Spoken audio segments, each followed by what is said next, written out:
স্বৈরাচার শাসকের পতনের আন্দোলনে যে বিশ্ববিদ্যালয় অগ্রণী ভূমিকা রেখেছিল। এককভাবে কোনো আন্দোলন কখনো সফল হয় না, কিন্তু আমি যদি একজন ব্যক্তির নাম এই আন্দোলন থেকে আমাকে নিতে হয় মুখে, যার রক্তর বিনিময়ে, যিনি রক্ত দিয়েছেন, শহীদ হয়েছেন, বুলেটের সামনে নিজের বুককে চাটিয়ে দিয়েছেন, সেই বীর, সেই আবু সাইদকে বুকে লালন করে ধারণ করেছে এই বিশ্ববিদ্যালয়।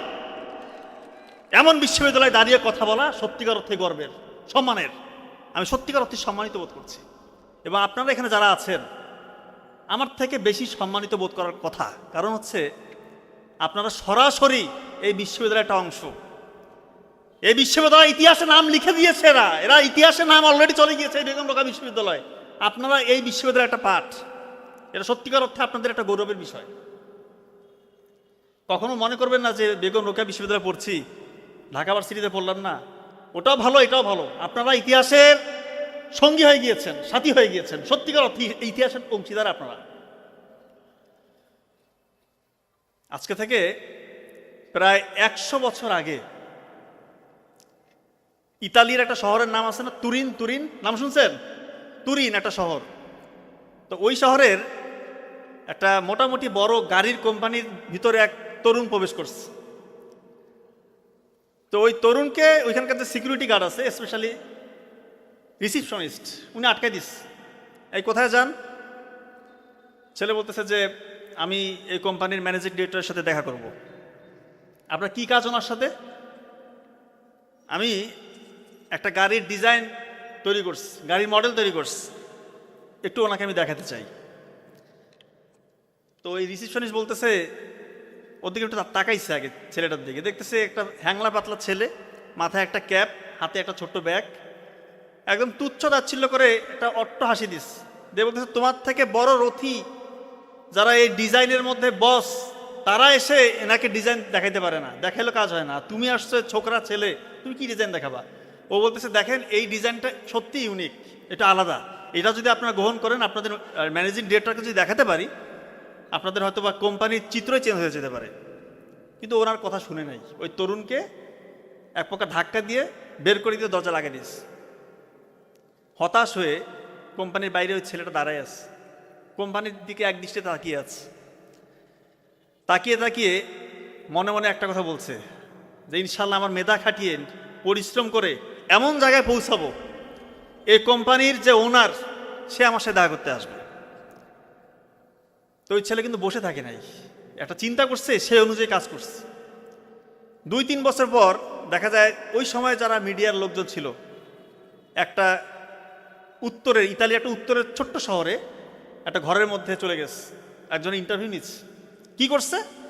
নিজের টাকা নাই, কোনো স্পন্সর নাই, কোনো ল্যাব নাই, একক চেষ্টায় নিজের মেধা খাটিয়ে দিন রাত পরিশ্রম করে একটা অত্যাধুনিক গাড়ির ইঞ্জিন সে তৈরি করে ফেলছে। শুধু তাই না, ওই সময়ের সব থেকে অত্যাধুনিক, বিলাসবহুল, স্মার্ট, ইউনিক মডেলের গাড়ি ওই ছেলে উপহার দিয়েছে। এবং এখন পর্যন্ত ওই গাড়ি সুনামের সাথে গোটা বিশ্বে গাড়ির কোম্পানিগুলোর মধ্যে সে রোল করছে। আপনারা ফেরারি গাড়ির নাম শুনছেন না?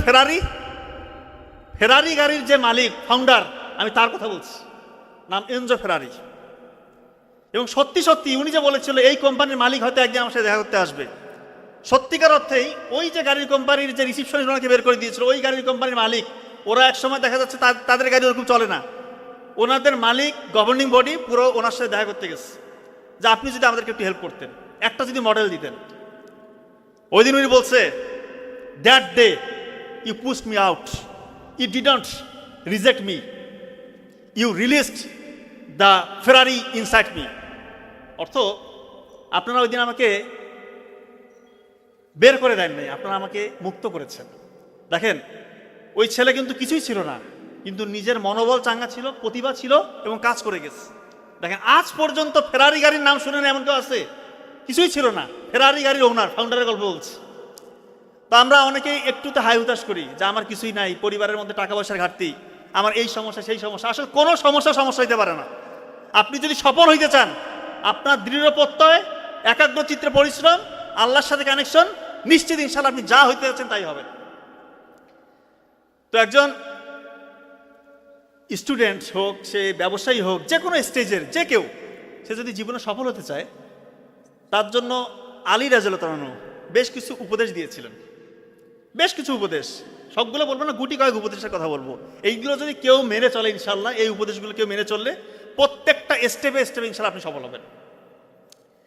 এর মধ্যে একটা উপদেশ এরকম ছিল যে, যে নিজের মূল্য বুঝে না, যে নিজের মূল্য বুঝে না, সে অপমানিত হবে।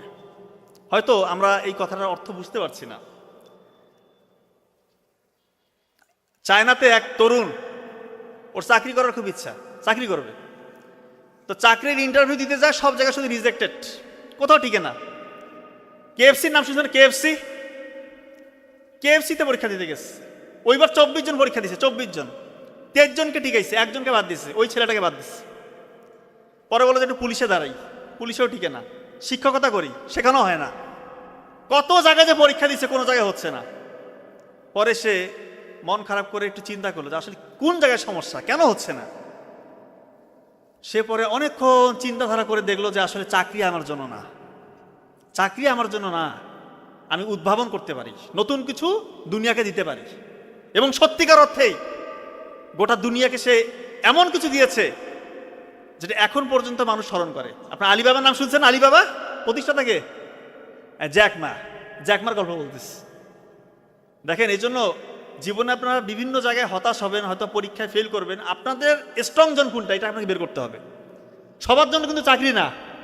আমরা তো সবাই মনে করি শুধু বিসিএস ক্যাডার হবো, বিসিএস ক্যাডার হবো, এই চাকরি করবো, সেই চাকরি করবো। আপনার যদি স্ট্রং জোন চাকরি না হয়, চাকরি পরীক্ষা না হয়, আপনি কেন এটাতে যাবেন? আপনি আগে খুঁজে বের করেন আপনার উইকনেস কোনটা, আপনার স্ট্রং জোন কোনটা। আপনার যেটা স্ট্রং জোন, আপনি সেখানে যান, ওইখানে আপনি অনেক কিছু করতে পারবেন। আপনার হয়তো উইকনেস, আপনি চাকরি পরীক্ষাতে ভালো করতে পারবেন না, এরকম অনেকেই আছে ট্যালেন্টেড, বাট পরীক্ষায় ভালো করে না, বা ভাইভাতে গিয়ে ঘাবড়ে যায়, ভালো করতে পারে না। আপনি হয়তো অন্য কোনো একটা স্ট্রং জোন আপনার আছে, আপনি ওইটাতে আগান। এই ভুলটা করবেন না। আপনার একজন বন্ধু বা কাছের মানুষ হয়তো বা বিশেষ কাটা হয়েছে, আপনাকে হয়তো এটা এরকম না, দুনিয়াতে অনেক কিছু করার আছে। আর সফলতা মানে শুধু চাকরি না রে ভাই, চাকরি মানে পরাধীনতা, এই কথাটা আজীবন মনে রাখবেন।